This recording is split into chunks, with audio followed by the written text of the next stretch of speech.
Good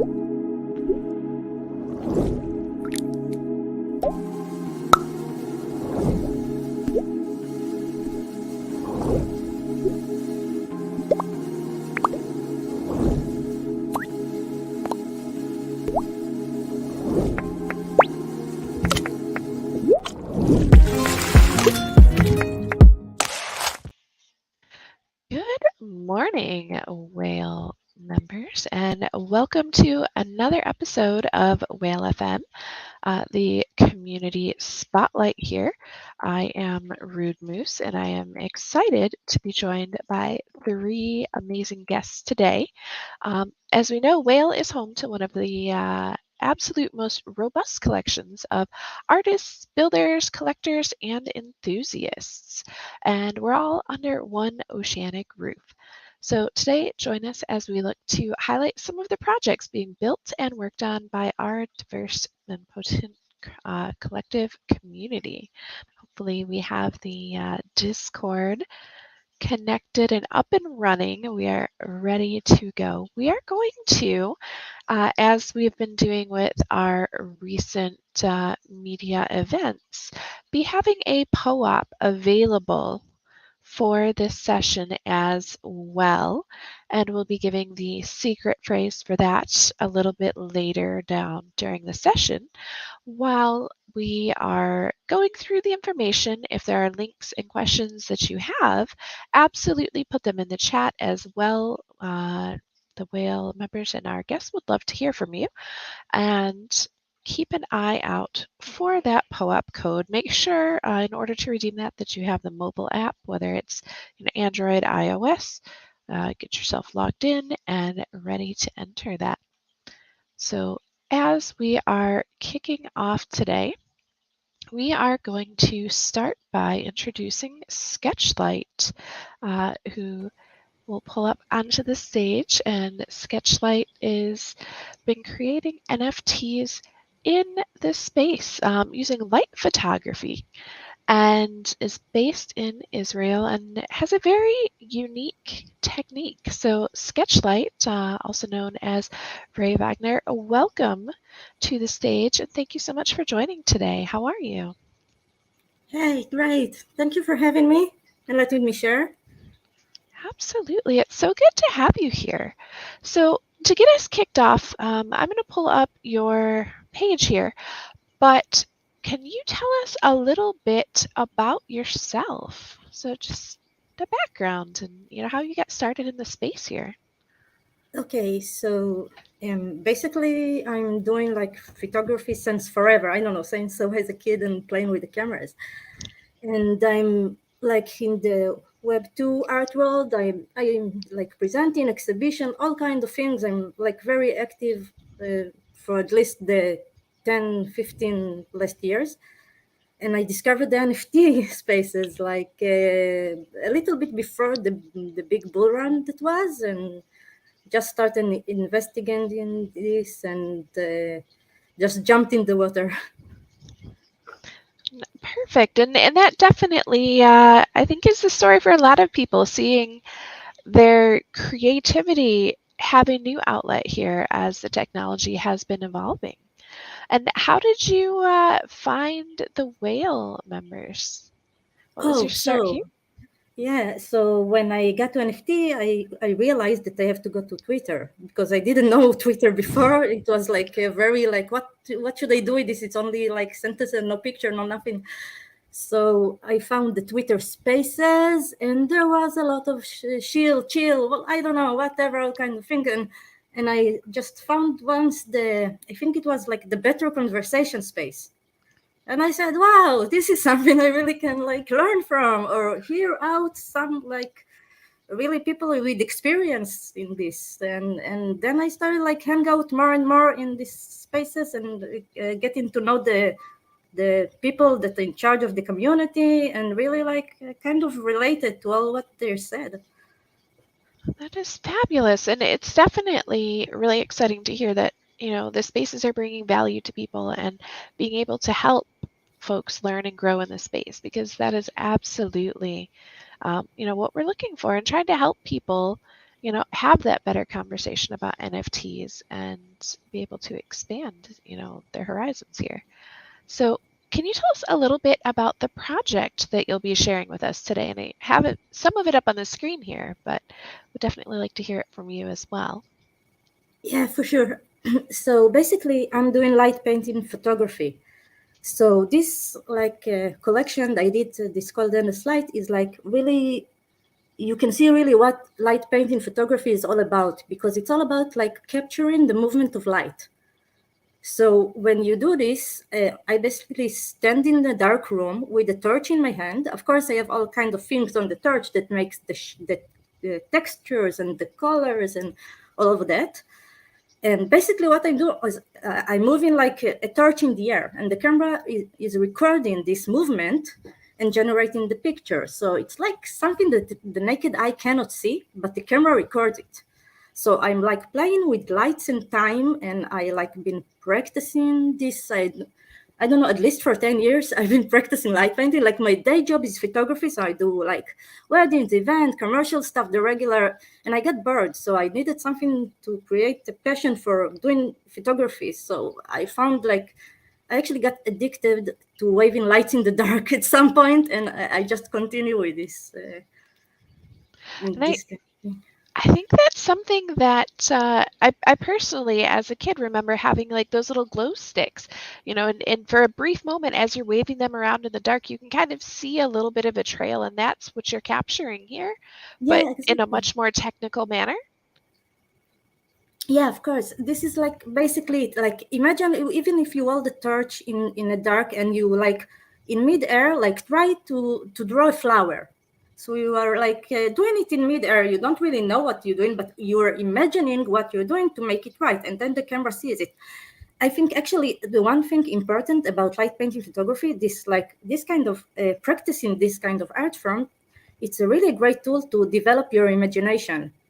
There is kind of a saying like what you think creates your reality. So while you practice this method, you like imagine in the air that you draw something and you get it as a result, and you see how like close to it you get.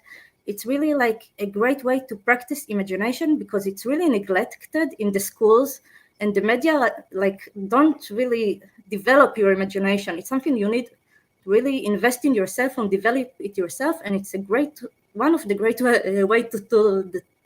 a tool to do this.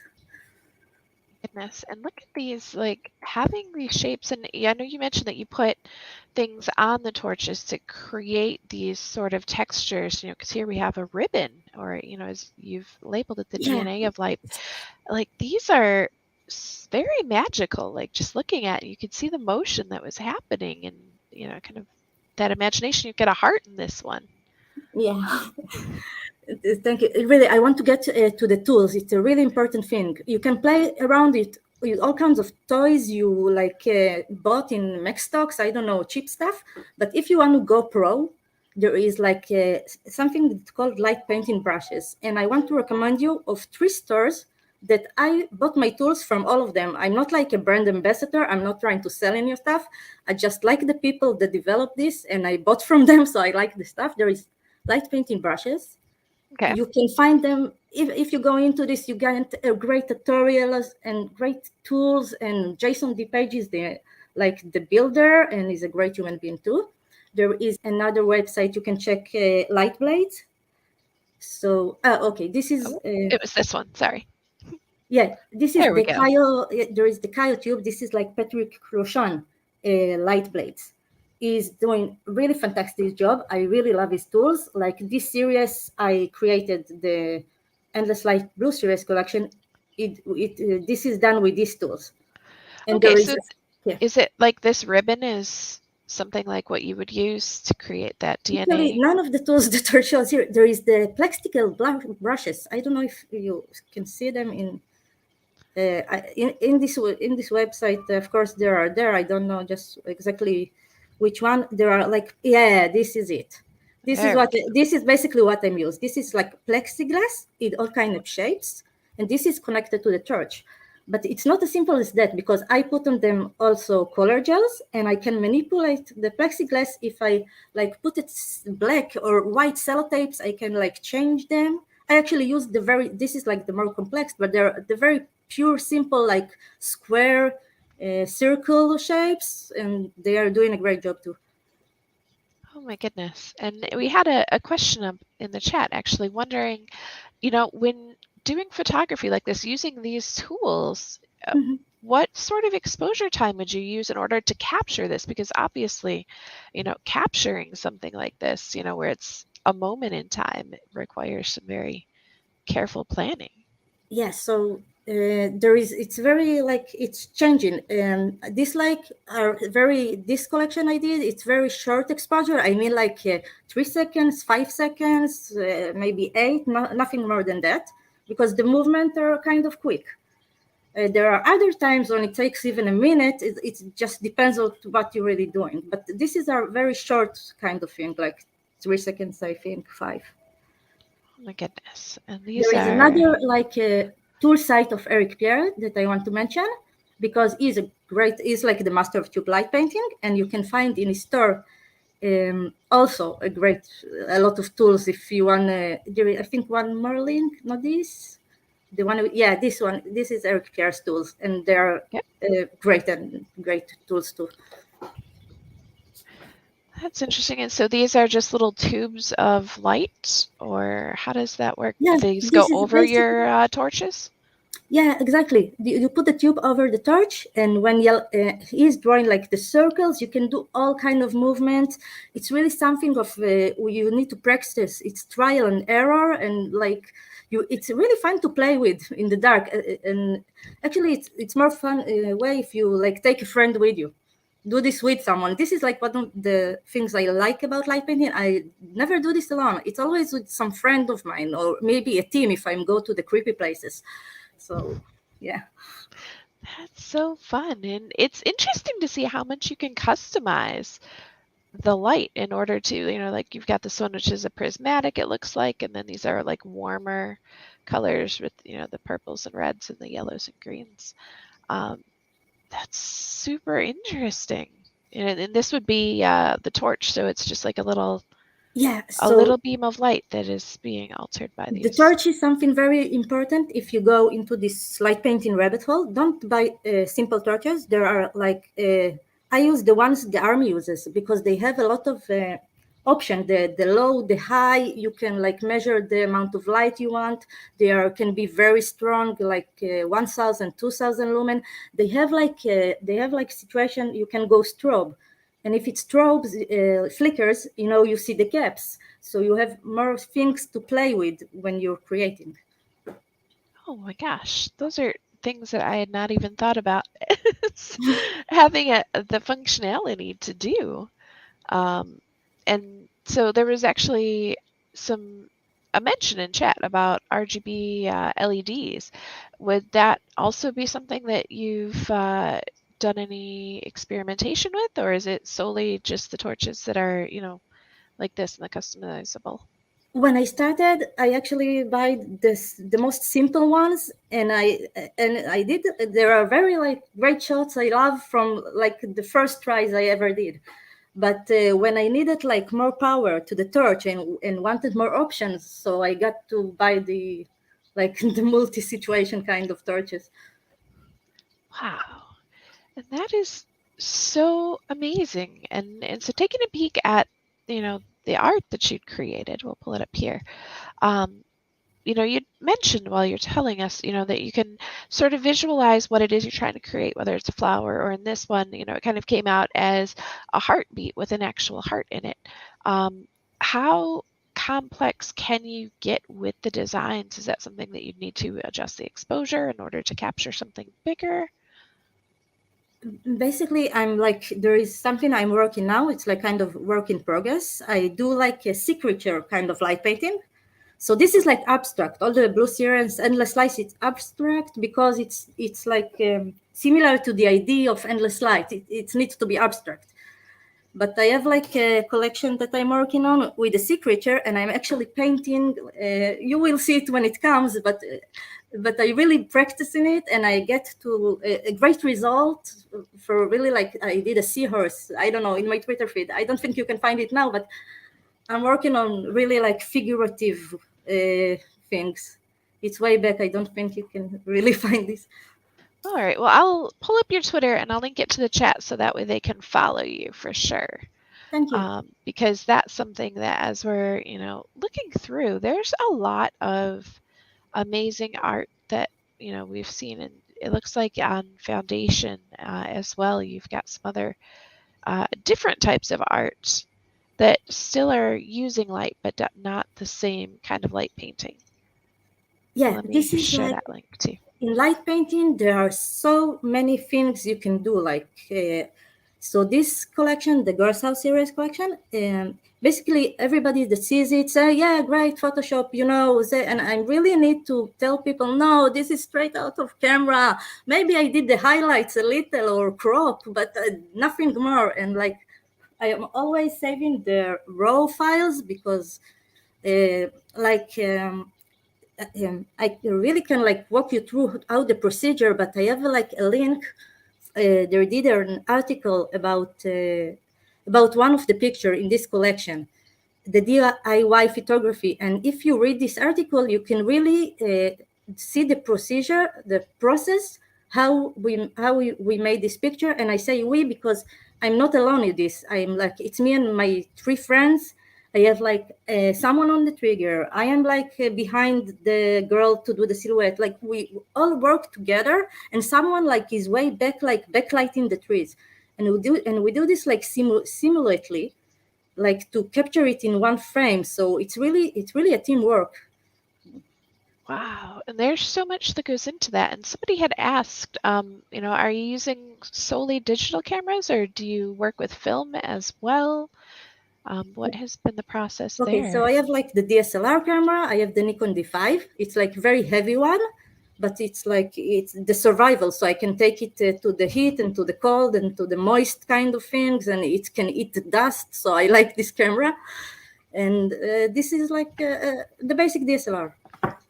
All right, that is definitely good to know for people who are wondering about the process. And this article is really interesting, explaining as you were just overlining, how in depth it is creating this because it's something that really requires a lot of planning and the perfect timing.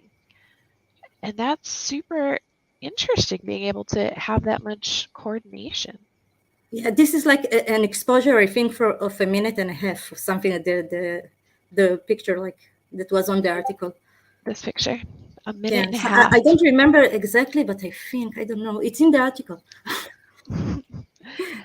So much planning and careful timing, and that's so very interesting. We have like if I can like a short sentence about the concept of the no Girls House series collection is I wanted to make like transparent figures to show behind them like the ruin of the place, because it was like kind of abandoned place. It became abandoned. It was a boarding school, like a shelter house for like I don't know, broken house children, people that don't have anywhere to go, and like uh, just making the transparent people effect, just to see, to make it the feeling of they have basically. This is like what I'm trying to say. Mm. That definitely does evoke emotion looking at that, and having, that kind of creepy background, as you mentioned, gives that extra, something special to the photo. So being able to tell a story in a single shot is really a huge thing. I love it. Thank you very much. Thank you. Um, I know that we are getting close to our time here, Sketchlight. Is there anything that I haven't asked you that you wanted to tell the whale members who are listening currently? I've shared all the links that we've gone over on screen here with them in Discord, but Just there is today the drop in the Alpha Light Art collection, and I am honored to be one of their group. So this is dropping today. So wish us good luck. Oh, definitely. We wish you all the luck. How very exciting. Very exciting. Well, thank you so much for joining us today, Sketchlight. I am super honored to have you here and as a part of our community. And we will continue to follow along and cheer you on as continue to grow in the space. So thank you. Thank you very much. Let's see, we will pull up our next guest now, which is Snowfall. So here we go. Snowfall, welcome to the stage. Thank you so much for joining today. Hello, How are you? hello. Hi. Fabulous to have you here. So Absolutely. you are working on a geography, like location based project. So it's a proof of location, kind of with the, from my understanding, kind of the POAP vibe, except for it's travel to earn. Is that correct? Yeah, so it's kind of like Pokemon Go meets NFTs, where you're gonna travel the world. Um, the most important thing about the NFT project is to travel the world and see these different sites. And while you're there, you'll be collecting postcards or memories of of the location that you went to. Oh my goodness. And so having something like that's a very big sort of undertaking to do. How did you come up with this concept and what got you started in the space? Let's get a little background so that way we understand where you came from in order to know where we're going. Sure, sure. So my name is Nishant. I first started off as a biomedical engineer, and then I went to medical school and was a physician, and I am a physician. And during the whole COVID epidemic, um, it kind of I was quarantined all the time because I was working in the COVID units, and NFTs was kind of my way out to like bond with people. So it kind of brought in, I kind of got into the space, and then the biggest questions that I was getting is why are people paying for pictures? Like, why are people just paying for an NFT or a JPEG or something like that? So in a way, I wanted to come up with something that will have some attachment to the real world too, and also um, kind of hit my hobbies. And my hobby of traveling is something that's like I've been doing since undergrad of college and gone to almost all the continents in the world. And it's something that I want to share with people and get people that are in Web3 to also travel together in a way.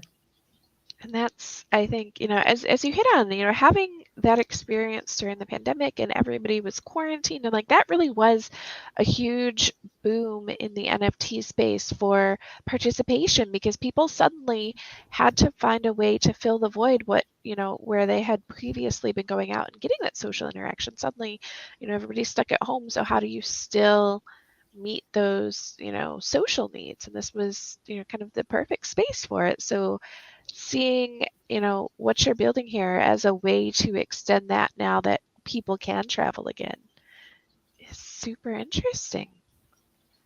Yeah, so we have multiple things that we're doing. The first like phase of our project is going to be these passports that we've created and we have the art for, and we're going to be working on releasing at some point in time in the future, probably in the next couple of months. Now that the market is kind of picking back up again, hopefully, fingers crossed. Fingers crossed indeed. And now people are traveling again. So hopefully we can not only attach traveling to the NFT, but maybe even attach some other things like discounts, like almost like a AAA type discounts for traveling with hotels and airlines and car rentals and things like that. So we're also in talks with that as well. Hopefully some of my staff members are here. But yes, we are working on it. That's super exciting. And we have some conversation happening in the Discord actually. Um, you know, having a warning or maybe, a little precursor to our inevitable IRL whale get togethers. So that could be something that as we continue to build out, can also be pulling in these Endeavor NFTs. Yeah, so the whole concept will be, once you're at this location, we'll confirm through a phone application where your GPS location is, and that will kind of allow you to mint the NFT in the location. So right now we're starting with most like famous sightseeing locations like the Eiffel Tower, Times Square, Big Ben, Taj Mahal, things like that. But in the future, I believe we're going to expand to perhaps conferences like NFT NYC, for example, or maybe even a whale get together, for example, and that can be an NFT, and that can be a memory that a person gets to save or mint an NFT of that memory that they went to. So it kind of Web3, it turns postcards into Web3. It digitizes postcards pretty much. Awesome. And that sounds like a super fun thing. And has there, as you've been building this project out, obviously the locations you had mentioned are kind of, big landmarks and things that wouldn't necessarily require perhaps permission, but maybe it does. Has that been something that you've had to work with traditional IRL, Web2 organizations in order to get the foundations of this set? So the one thing that we were planning on doing was having local artists create the artwork of that location. So when this person travels there, they will mint the NFT, but the NFT will be a local artist rendering or some form of maybe 3D model or some painting. Different locations might have different types of artwork. This way we don't get caught up in the taking pictures. Now, of course, there's some locations like if you go to Antelope Canyons in Arizona, for example, you can't take pictures and monetize those because it's owned by the Indian Nation, for example. But locations like the Eiffel Tower, Taj Mahal, these are pretty public locations, and the artwork won't be direct pictures of them and when you travel there, you're going to take pictures. You're going to take plenty of pictures, but this way you'll have a local artist rendering of, or their idea of the Taj Mahal, for example, or the idea of the Eiffel Tower. Interesting. And to take that one step further then, would this, because obviously if I went to, say the Eiffel Tower and I'm like, okay, I'm here, I'm going to claim this NFT. If I do that tomorrow, would that be the same NFT that somebody next year is claiming, or are there thoughts for like rotating the art? So initially there's going to be like a one round, a limited number. There are different aspects to the passports that we have, which is some of the passports will have reserved geographic location NFTs. So for example, if your NFT has the Earth on it, then you will have a reserved NFT everywhere around the world. Whereas if it has like the lion, which is Asia, then you will definitely have a reserved NFT in India, for example, or Asia. The idea was going to be to limit the number of, for example, Eiffel Tower NFTs. So there will be definitively the reserved ones that the people that have the specific NFT can mint. But then there will also be additional ones which are kind of like, in a way, it's almost like a race to go and get them kind of thing. And then we'll add on more locations. And perhaps I was actually talking to one of our staff members, which was having different artworks, like maybe having a whole second round or a third round kind of thing. Interesting. And that's sort of what I was trying to get at, because obviously, kind of one of the things about NFTs is that, they're non-fungible, they're not the same. So having a way to differentiate, your experience from somebody else's, because postcards, yes, maybe all look the same, but the message that you write or the address that you send them to varies. And so looking at transitioning that to the digital space, that was a thing that I was wondering about for sure. And we had a question from the chat too, wondering would this, because you mentioned that if you had, say, this lion that would give you access to the NFTs, say, in that region, would that just be one base NFT then that is like changing and evolving and your passport's kind of growing, or? So there's kind of like phases in the passports. Like this is the Pegasus. This is for Europe, for example. This is for the North America, South America, for example. So now these. Sorry, can you repeat the question? I just completely like mind blocked there.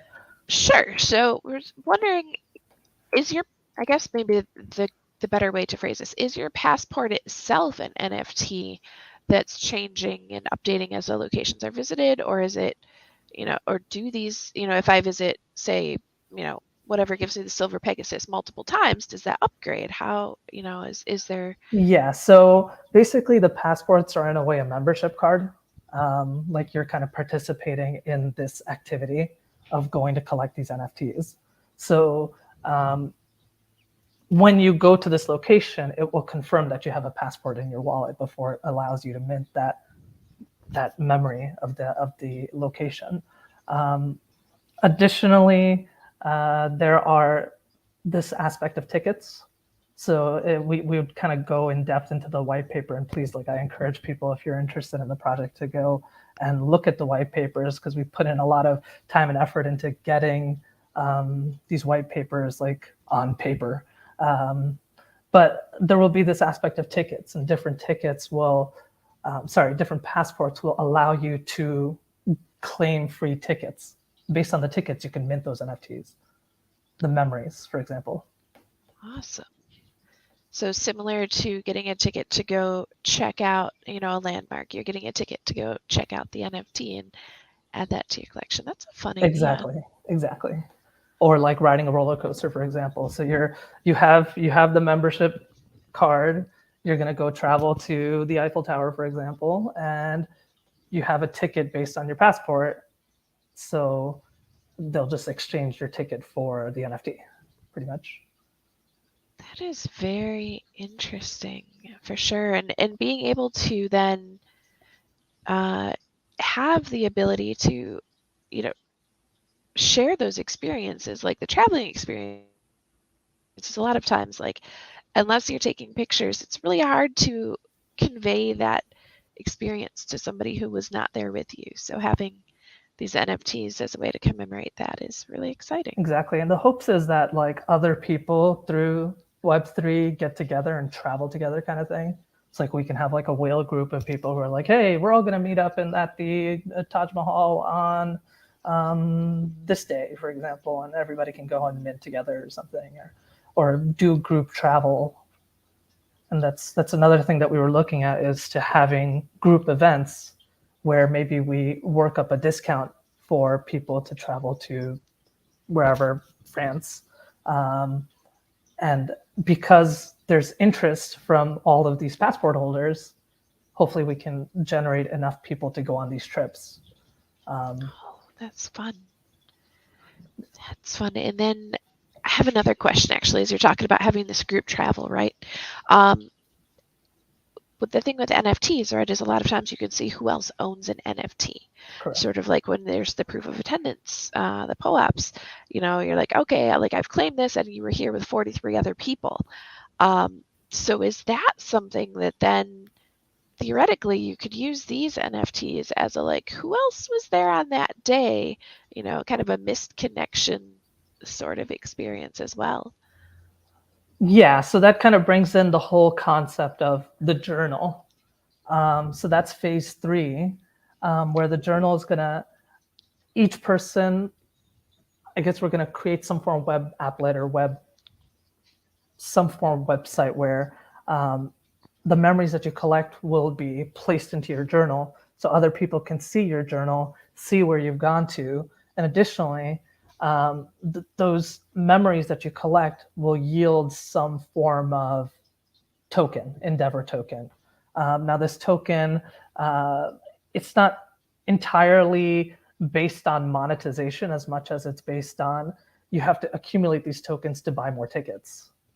And then perhaps there will be monetization added on to it, because people might want to purchase tickets if they're traveling places. But that's kind of the whole idea of the journal allowing you to stake your memories.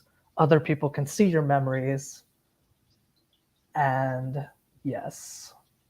If Yes. it Yeah, gets no, a little, that's it gets a little complicated. Like it's such a thought out thing that we've like just worked on over the past probably 6-8 months now. Just trying to get every little aspect down. And right. That's a big thing to do because there's so much nuance to traveling and experiences. And so being able to encompass all of that into this, the white paper and the roadmap, that's, really impressive looking at this and seeing, the different phases and how obviously you have to start small and kind of get the foundation before you can, get all the, the group travel and stuff like that. But how fun. yeah, so each of these passports, like the different passports will have different, I guess, statuses. So like based on the status of if it's gold or silver or whatever it is, you'll get the rewards for phase 3. There will be the regions, which will be based off of the locations where you'll have a reserved NFT. And then there will be the traveler's class, which is like, for example, if you're first class, you're going to get 3 tickets. If you're an elite class, you'll get 5 tickets. And then based off of those tickets down the line, that should create more exchange of coins for tickets and traveling more to get more tickets and minting more memories and kind of getting the whole thing rolling, How exciting. And so I guess the big question is, and maybe I missed it in going through all the details. I was super excited. But what is an expected timeline or rollout? How are we looking for the first phase here and the minting? Yeah, so for the first phase, the art is done. The smart contract work is done. We're waiting for like a good ideal time where the market isn't taking a dump on itself to kind of release and also do marketing.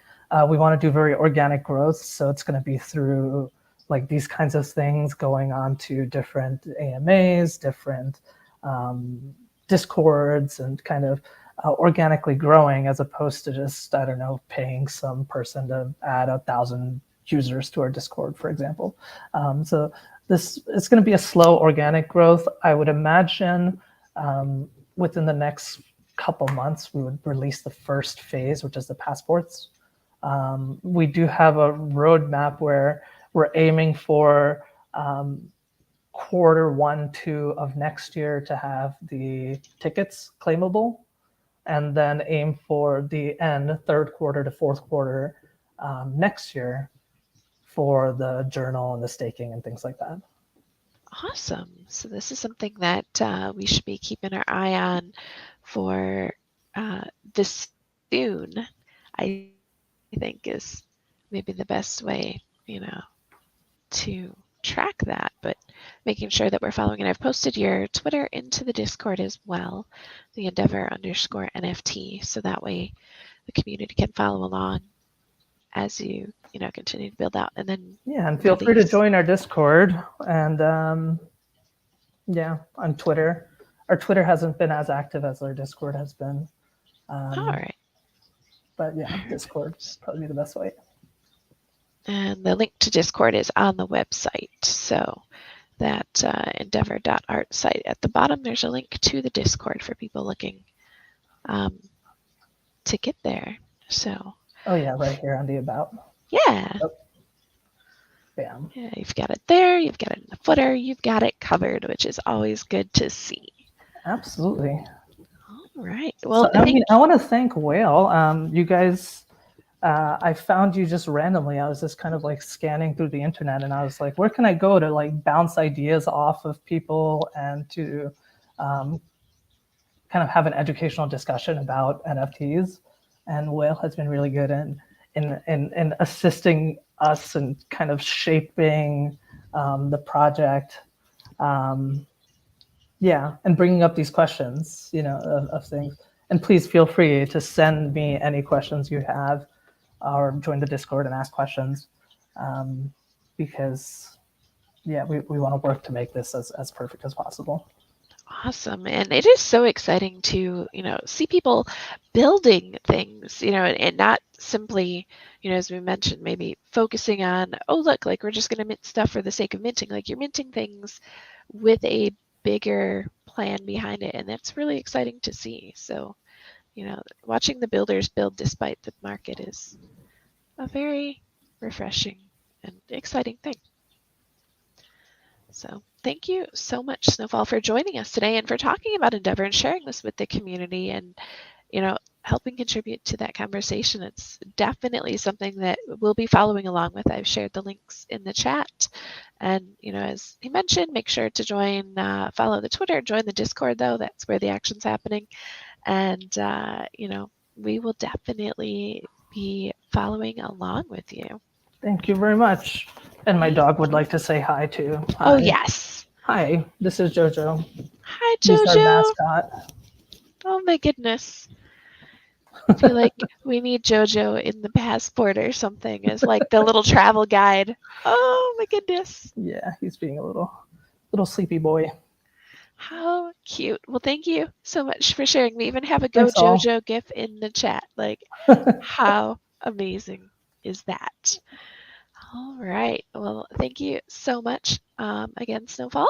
We will transition to our next guest. It was fabulous having you here and talking about the Endeavor project. And thank you very much.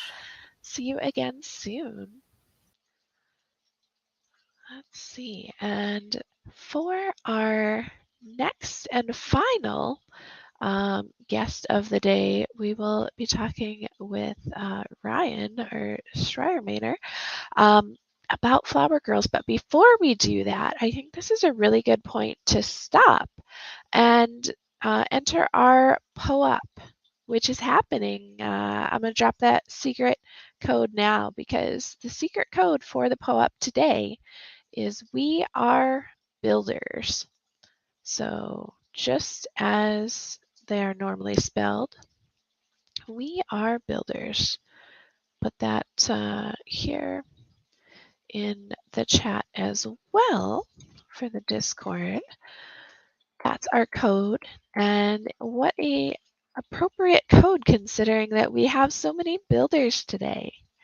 So get their PO-up entered, and we will pull Ryan to the stage now to learn about what he's doing. So Ryan, hello. Thank you so much for joining us today. Thanks. Yeah, glad to be here. Sorry, I was writing down the PO-up code to make sure I don't miss it. Yes, those go pretty quick, so we can get them entered. And we are ready to learn about what it is that brought you to the space and what it is you're doing. So let's cover the background first, Ryan, because Sure. I've known you for a bit, as we had the non-fungible forks. But give us your background. Where'd you come from and how'd you end up here?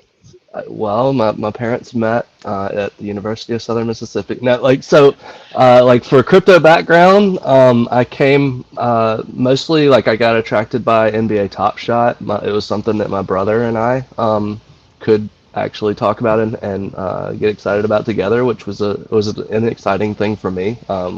We're pretty different, so it was kind of cool to have that. And NBA Top Shot actually, before it brought me to the rest of NFTs, brought me to the whale community. Someone had set up like an interesting sort of fantasy game that you could play every day with your Top Shot, moments. And there was like a separate little league for whale members, and I was like, oh, what's that? And that kind of drew me into the whale community. And this has been just such a cool morning already because it's very reminiscent of like my earliest days in this space, because I basically was in this voice chat basically every day listening to people that were making beautiful things or interesting things, and just hearing them be excited about the projects they were getting into. And so this has been a really special morning because of that. Yeah. So was just kind of paying attention to the space and paying attention to what folks in the whale community were doing, and my daughter and I had this idea of a charity NFT. Like it seemed like there was a tremendous amount of capital that was just kind of flying around, especially at that point in the cycle, right? And a lot of people had just a tremendous amount of liquidity that they never had in their lives. And I know that most people are interested in trying to like do good with it. So my daughter and I launched the non-fungible fork hunger project, which is 100% charity NFT. It's actually we still have about half of them to mint. We've so far given $145,000, I think, to our local food bank. All that has been generated from the sales of those forks. You can get the first one for free, and then after that you can pay however much you want for as many more of them as you want. That was such a fun project. I'm gonna pull it up here and put it in the chat just because I love the forks. I've got, Yeah, I don't know, a couple of them at least. I think I've it's a got a good couple of one. everything. They're so good. Oh my goodness. And Yeah, and it's being able been to make a difference, in the IRL because of the metaverse is super magical. for sure. And through the forks, I've met just some really amazing people, a lot of wonderful artists that contributed, one of one forks, which was just a hilarious kind of conversation to have with artists as well. It's like, like, you want me to draw what? Like, and it's so funny because a fork is something that's so, like, nobody doesn't know what a fork is, right? Like it's a part of everyone's life, but it's really just like very rarely a focus of art. So it was really funny how some people like really latched onto that and they're like, this is so cool, and other people, like it took a moment, but then like, just I spent with Anna, my daughter, like every day we'd be getting one or two, like some artist would submit their one of one fork and we would just say that is the coolest fork I've ever seen. And it was just so funny that like this phrase that I couldn't ever have imagined I ever would have been uttering, had become like a daily thing for us. So Yeah. fun. And so was that your like first creation in the NFT space? I know you started, with Top Shot, Yeah, that but was my first like development project. Yeah, so I mean that's kind of my background's in education, and I've also always done like freelance web development and application development and stuff just to like keep my life interesting. Not that being at a school, especially during COVID, wasn't interesting enough, but in a different sort of way, in a challenging way. So like when I like engage with new stuff, my kind of nature is just that I want to learn how to do it. I want to learn how to build it, and I come up with some sort of project that facilitates that. So yeah, that was the first development gig that I gave myself. I shouldn't say I took. Like I created it, but from that it's turned into an entirely new career path for me, which has been really interesting. that is amazing. And I know you've got something to share. So let me add your screen as well because that's the newest project that you're Oh working on, yeah, sure. right? Yeah. So yeah, that's a seed. I'll maybe go back in time a little bit Yeah, tell us to about what you've got here. yeah, the Flower Girls. So speaking of the forks, one of the first artists to say yes to creating a fork, her name is Varvara Ale. She's an incredible artist. She's originally from Moscow. She's living in Georgia, the country, not the state, right now. I guess the state, not the state. But so I met Varvara, and she not only did she say yes, she engaged with my daughter Anna, who is the artist on the Forks project, in a way that was just really like meaningful and beautiful. She was just generous with her, her spirit and her time and her, advice, and treated her like a real artist. Which now that I know Varvara is not surprising. She's been a teacher, an art teacher for a long time, and she's passionate about children. Not, I mean, Anna's 18 now. She's not like a little kid, but she, is a budding artist. And so Varvara became a person in my life that I knew that if she ever asked me for something, I would say yes. So when the Flower Girls were launching, I was just excited about them as a project and about the art. They're amazing to look at. They're just really interesting, like everything that Vivara does. But yeah, so the developer on the project had his own project really that he wanted to focus on after they launched, and she asked if I would be willing to step in as the lead developer on the project then, and of course, like I said, I was gonna say yes no matter what. Um, but it's been just such a cool journey because like so early on the idea, like a lot of projects do some sort of like breeding sort of a thing, and that was something that people were thinking about for like a second generation collection at some point was to breed flower girls. And initially the idea was to maybe do like I don't know, some sort of like heteronormative sort of a like experience of like creating flower men, and then that, well, anyway. But I kind of like thought it would be more interesting to latch on to the flower side of the flower girls and how that might be different. And one thing that I just believe about beauty in general, I believe the world will be saved by beauty, and I think that the reason for that is that beautiful stuff, that art opens our imaginations in ways that are really important for like moving things forward in a meaningful way.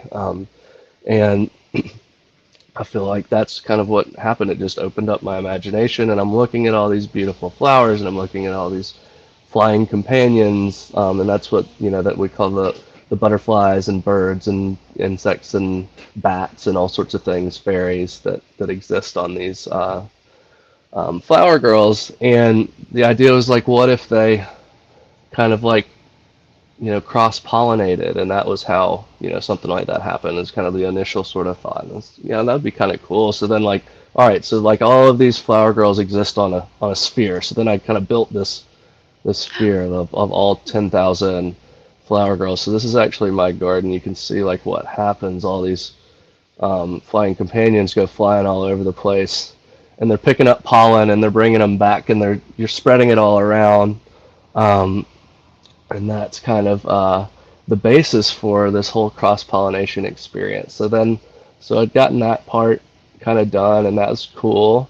Um, so then it's like, then what? Like it creates seeds. Okay, so then um, that opens up to kind of an interesting idea about like tokens and what that could mean. But like, I don't know. I've seen a lot of um, there's been a lot of projects that have just kind of like thrown a token in there and like, okay, now everybody has a token, and maybe somebody puts a bunch of ETH into a liquidity pool at the beginning so that like it has some sort of value, but like that's kind of all it is really. Like, and that's fine. Like I'm parts of projects that have fungible tokens, but it was more interesting to me to think about like what, and especially given like Vivara's gifts and her, I mean, she is just incredibly prolific. She works fast and amazingly well. Like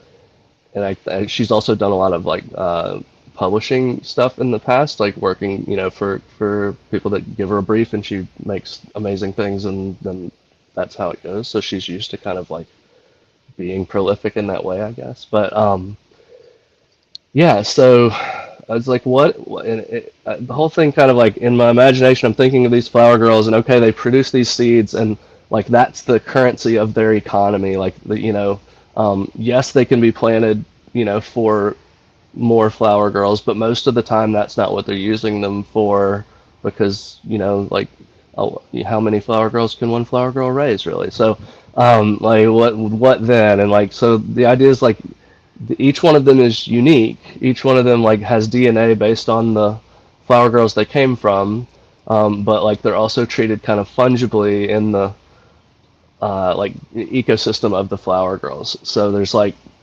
and at that point I had just kind of like had this idea, and had no idea what it might look like, like except for sort of generally that they would be cool. And then Varvara, showed me something she'd created for a different project, but I saw it and I was like, that's it, that's the seed, like, and that kind of like created this whole experience of like, so I'm sharing my screen, and this is my seed purse. Right now I have 1,111 seeds. It's like a super interesting number to just randomly have. So like you can see that like each one, um, while it's spendable in the, let's see, I'm sorry, I'm having to like move around because my camera is like right in front of the screen. Like we have this seed store where you can buy real life stuff. You can buy NFTs that all the holders and other communities are selling. And in fact, Solomon, I saw in the chat earlier, he's here. He actually in real life sells these mullet wigs, and that's kind of a meme in our Discord. That's kind of funny. But he put the mullet wig in the seed store and has actually sold two for 75 seeds. But we That's have, amazing. like, yeah, all sorts of cool stuff. There's we sold a Moonbird's Oddity the other day. All sorts of fun stuff. But um, yeah, the seeds are kind of cool though, because it's the smart contract for those that are into this sort of a of thing. Like it's both an NFT and ERC 1155, but one that's called what Vitalik calls a soulbound token. It only belongs to that wallet and can't be transferred. But within that um, seed purse NFT, there are these fungible seeds. You can see them on OpenSea or wherever else. Each of these is a seed purse, but within it are the unique seeds. And you can if you buy from someone's seed purse, it actually is one of the seeds from within it that you're trading for, not the seed purse itself. But it's kind of neat. Um, so another thing worth mentioning as well is one of our projects for the Flower Girls that I'm particularly excited about. My second oldest daughter, who's 5, about to turn 6, actually made the logo for our Drawing Inspirations project. But it's a really special project because each week the Flower Girls highlights a child artist who depicts a female scientist, usually from the life sciences. Many of them are botanists, some of them living, some of them not. But the idea being to highlight some of these women who have contributed and perhaps historically haven't been given enough credit.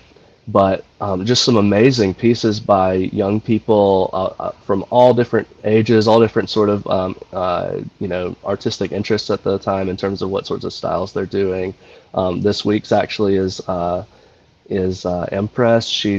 Hers is the first to have. She has a little spoken word piece that goes with it. It's pretty neat.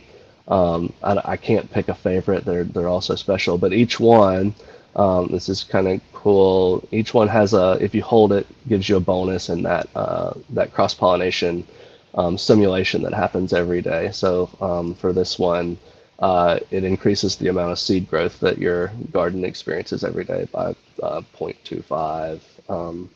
There's other ones. I'm trying to think of that. Well, the second to last one has a really interesting one. It's a wormhole boost, but I can't remember which one that is. But some of these are really remarkable. I think that this artist is 12 years old, Anastasia, who made this Madame Curie piece, like bonkers. So not only is it cool and it provides some utility to the Flower Girls ecosystem. It would not surprise me in 10 years if Anastasia here is just a incredibly popular and sought after artist, and you might have one of her very first published pieces by doing drawing inspirations. And you can actually every week, it's a free mint. The idea of drawing inspirations, on top of highlighting child art and on top of bringing female scientists to the forefront, was also to make it really easy to mint your first NFT. So they're on Polygon. It's free to mint. One, you can mint. It's a similar sort of. You can imagine. I borrowed a little bit from the Forks contract. You can mint more than one if you pay more than 10 Matic. But you can also now each week get where's the seed store? You can get this week's. You can always get this week's drawing inspirations for one seed each week, so that's kind of cool too. Um, the Yeah, I know I can talk about this forever and ever, but maybe I should leave a moment for you to ask questions and stuff. I do have a question. Yeah. Have it. So, because I'm clearly very missing out on all the things right now and have such the FOMO. Um, how does somebody who's not yet been involved get involved? Like, if I buy a flower girl, like, do I get a seed purse or Yep, like? as soon as you have a flower girl, and right now we're still in what we're calling seed amnesty, which may end up being indefinite. So the idea is that it rewards people who have held for a long time, and the people have been waiting for this for quite some time. I've been talking about it and like, trying to help people imagine what is in my brain, and getting it all out, for several months. So um, it's yeah. But if you buy a flower girl, the seeds that she is growing right now travel with her, and she will uh, start to produce those seeds for you. But also, even if she doesn't produce a seed on your first day, something that's kind of cool is that the birds, um, they actually go out and find seeds that are loose, on gardens and bring them back. So there's also wind each day that'll blow some seeds around. So there's always a chance, even on your first day of holding a flower girl, that you'll get some seeds. We also have a very generous community. That's one of the other like mantras of my life, is generosity attracts generosity. So when we have new community members, we have several people that are very willing to get them started with seeds um, and that kind of stuff. Uh, yeah, and you can sell your stuff for seeds, whether it's real life stuff. I actually just sold my vinyl copy of the Notorious B.I.G.'s "Ready to Die" album that I like just haven't listened to in several years. But and then you can sell your mullets, you can sell your NFTs, you can sell whatever you want on the seed store, and that's another way that people can get seeds. But like, yeah, it's just like I really love the idea of like, what if each dollar bill was uniquely beautiful? How would that change the way that we interact with one another? How would like, would it make me more picky about what I wanted to spend it on, like just thinking of it as something beautiful? But also like, um, if if you give me something and I'm grateful for it, I give you something beautiful. That feels like a much more like human and meaningful, interaction than just kind of like a cold, token for stuff sort of interaction. So yeah. This is super exciting. Like, not, obviously the art itself is very beautiful and magical. Like, that is, one of the things that when I'm looking at projects, I'm just really excited about things that are pretty. And this is definitely pretty. But having that interaction, with other people in a way, as you said, where, you know, if, I give you something, like you give me something that's beautiful, like that is so fun. And having the gamification, but also that, feeling of community is that's an amazing Yeah, we thing have to a have really built. special community, and the seeds actually like dropped right when the rest of the crypto market kind of just like went just. And what was remarkable about our Discord is that like everywhere else, like I'm in like literally 200 because I always have to leave one to be able to add a new one anymore. Discord channels, like You our need a servers. secondary Discord account. I know it's true. I just keep it open on browser, and that's where I put the servers that I'm not in a lot, but I still need to know what's up. That's smart. That's smart. Just saying. Yeah, so that's a hot tip. But yeah, so in our Discord, it was not like that. Everyone was just excited about the seeds and how beautiful they were. So it's like it was just really remarkable sort of like thing to be also like sort of I guess a healing sort of a salve for that moment for our community, because it was like, yeah, like my ETH isn't worth as much, but like now I have this new like economy that I can play in that is based on something different, and it's I mean, obviously there's always that piece. There's always that like, I mean, for like it's been a lot more challenging to sort out how we're going to make sure we pay our mortgage next month, than it was several months ago, because I get paid in Ether, so like that matters. But at the same time, um, it it doesn't. It's not the only thing, and like in those moments when things are feeling a little bit scary, which things have felt scary, not just economically, but like on a global level lately, like things are not what we want them to be in the world. Like to be able to kind of carve out a little piece and try to like experiment with some different way of interacting with one another that's maybe better, I feel like is really important. Yeah, that is definitely, and I think that, going back to your project, even when things are scary, like being able to find things that are beautiful Hmm. brings hope. And so that's, something that I really love the fact that you're doing that because, the beautiful things do bring hope to people. Absolutely. It's worth. I think I forgot to mention earlier also that 20% of all the Flower Girls, like primary and secondary, all goes to children's charity as well, and 5% goes to collecting children's art. So it's That worth is worth throwing out there. also good. And that's something that I know, both from, your Fort Hunger project and then this, like being able to, have an impact not just in the metaverse, but, in the world as a whole. That's something that I really love, seeing that, knowing that it's making a difference because as you mentioned, especially, during that last, big hype cycle when everybody had liquidity, like people do want to do good things and want to be Oh, I able gotta to save make a this. difference. So Ah, well, I'm full screen on a signature request in MetaMask. Sorry about that. I just saw a seed that I really needed to protect. Um, So because they're fungible, I'll throw this last little thing in there because it's kind of a neat thing. Um, you don't really get to choose which ones you spend when you spend them at the seed store, but you can protect the ones that you really like to keep them oh, from being the ones that get chosen. So that's what I just did because I really think this one's cool. that one is very pretty. It, like looking at it like from a distance, like I mean I can see up close there's, this butterfly and, the different flowers, but it almost looks like one of those lionfish, like just the structure of it. You just like you should come check out our Discord because some of our like really seed crazy members have like different like categories that they put them into. Like there's some that are like it's actually a mistake in the code, but we left it there because it's kind of cool. Like they're called them geeds, like ghost seeds, because they're missing like the orb in the middle. There's some where like there's the way that things end up looking, it makes it look like the person in the middle is like a mermaid. So those are mermaids. There's all Oh, I sorts of need one of fun those. stuff. Oh my goodness. Um, so yeah, yeah, it's very fun. Oh my goodness.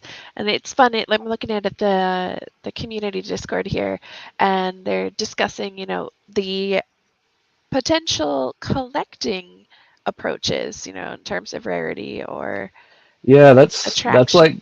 something I really like try to pay a lot of attention to is like um I've just from being in this space, I'm somebody who like I always like the thing that well, I guess there's two things that attract me most to NFTs. Like one is beautiful things, because I want to support artists that are making things that are beautiful, and the other is largely the like community benefits because for me, like especially as a developer, like learning is probably the thing that I can get most out of an NFT, community, like and connecting to developers that are both talented and generous with their knowledge.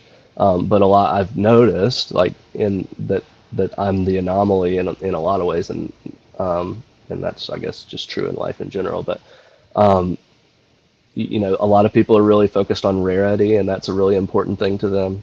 A lot of people are really important and focused on utility, and that's a really important thing to them. A lot of people are really important focused on aesthetics, and that's a really important thing to them.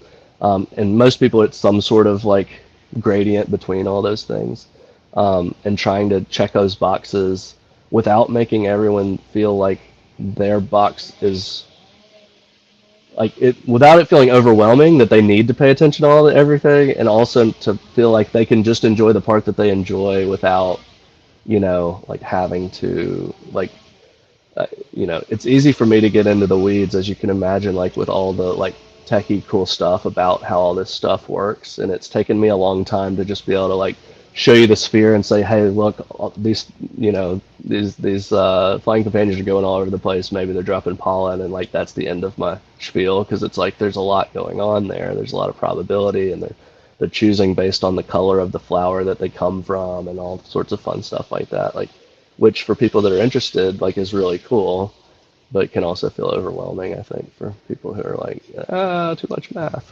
As a person who started their NFT journey with CryptoKitties, like, Yeah.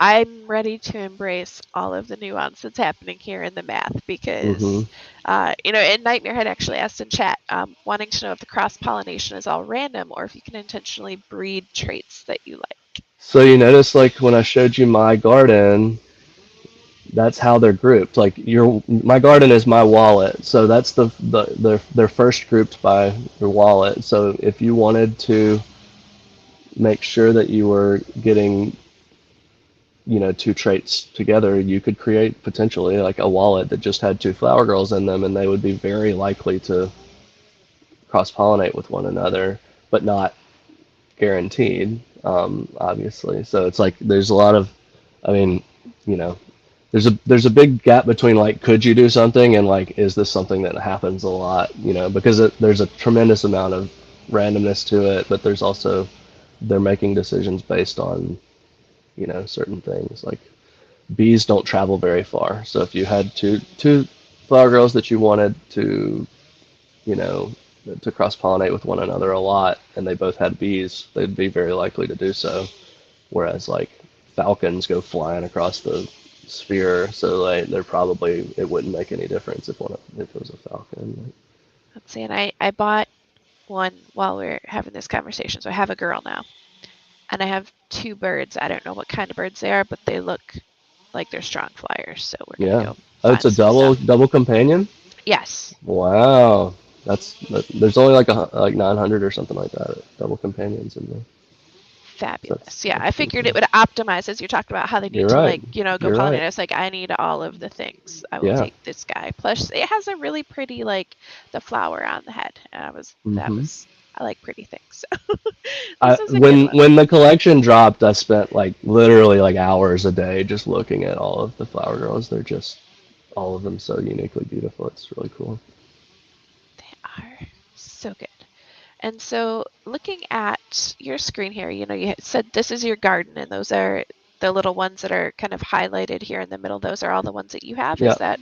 That's my. Okay, and so those we're looking at seeds specifically?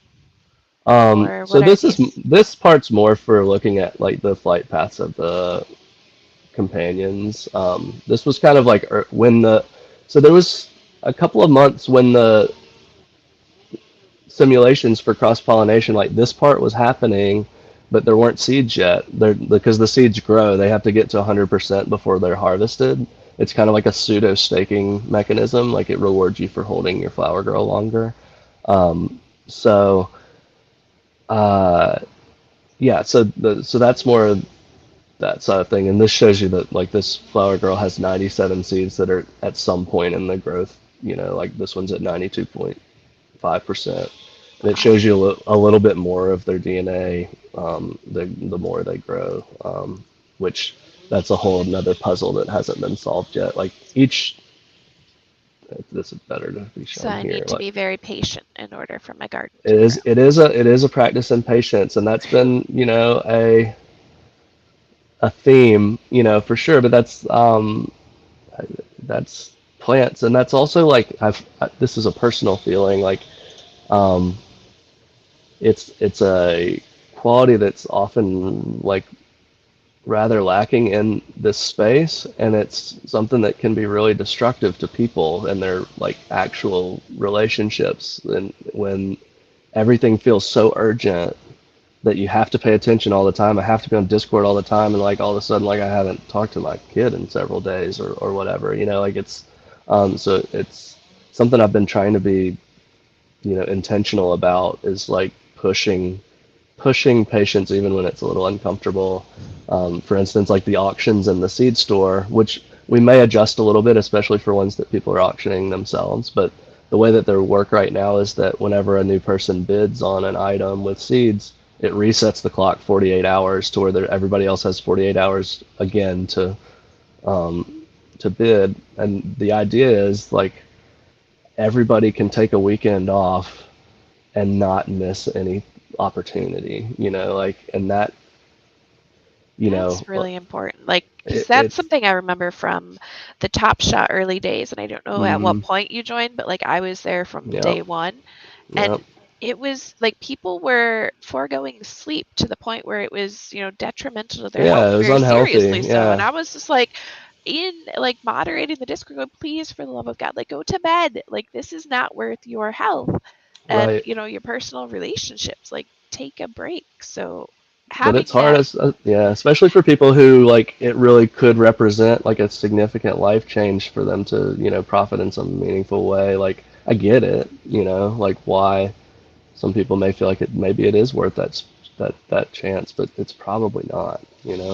Right. Well, and having this, where you've been very conscious about that and built in, those safeguards where people don't feel obligated to constantly, be present and stare at the screen and like, they can go out and experience, life without stressing about how it will negatively impact them if they're not on it 100%. Like I love that so much. Thanks. Yeah. Goodness. So I know we've gone over a little bit, and I don't want to hold you here all day, but I'm just really excited about, the project and, Me too. everything that, you've shared with the community. Is there anything else before we close out that we haven't discussed and should?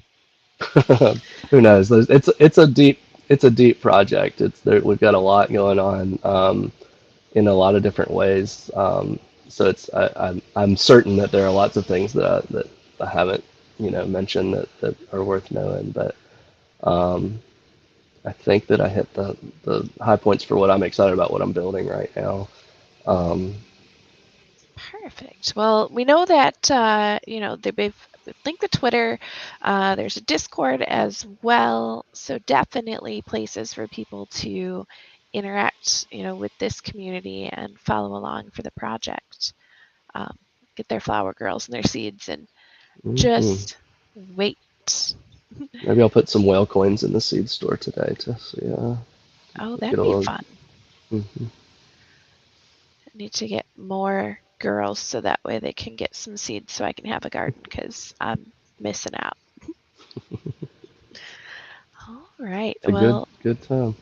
yes. Yes, indeed. I'm so excited about this. Ryan, thank you so much for joining us today. And Absolutely. Thank you for having me. I'm so grateful for you to be here, as well as our previous guests, Snowfall and Sketchlight. It has been a great community spotlight day for the whale members. And thank you to our community for coming and hanging out and following along. We will catch you all next time. Make sure to follow up with these amazing guests and their projects. And have a good day, everybody. Bye, everyone. Thanks for having me.